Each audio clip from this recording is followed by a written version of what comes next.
అని చెప్తా ఉంటే ఒక ఒక ప్రతిపక్ష హోదా చేసేవు, ఒక ముఖ్యమంత్రి, మాజీ ముఖ్యమంత్రివి, ఒక పార్టీ నడుపుతున్న వ్యక్తివి, బయటకు వచ్చి ఇది తప్పు అని చెప్పే ధైర్యం లేదు, తప్పు అని చెప్పడానికి కూడా నీకు మనసు రావట్లేదు, మాట రావట్లేదంటే ఏంటి నీ ఉద్దేశం?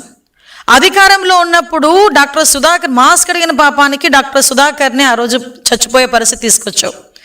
ఆ రోజు నీ ఎమ్మెల్సీ అనంతబాబు డ్రైవర్ సుబ్రహ్మణ్యాన్ని చంపి డోర్ డెలివరీ చేస్తాడు, నువ్వేమీ మాట్లాడు.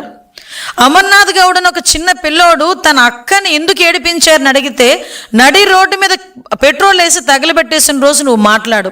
ఇలాంటి ఎగ్జాంపుల్స్ చూస్తే చాలా చెప్పగలం. నువ్వు అధికారంలో ఉన్నప్పుడు చేసిన అఘాయిత్యాలు.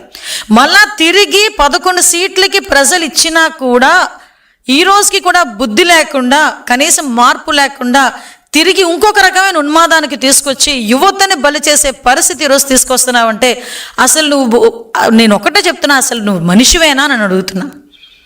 రాజకీయ నాయకుడు ఇవన్నీ పక్కన పెట్టు, కనీసం మనిషిగా మానవత్వం ఉన్న వ్యక్తిగా ఇది నువ్వు ఎలా సమర్థిస్తున్నావు అని అడుగుతున్నాను ఈరోజు.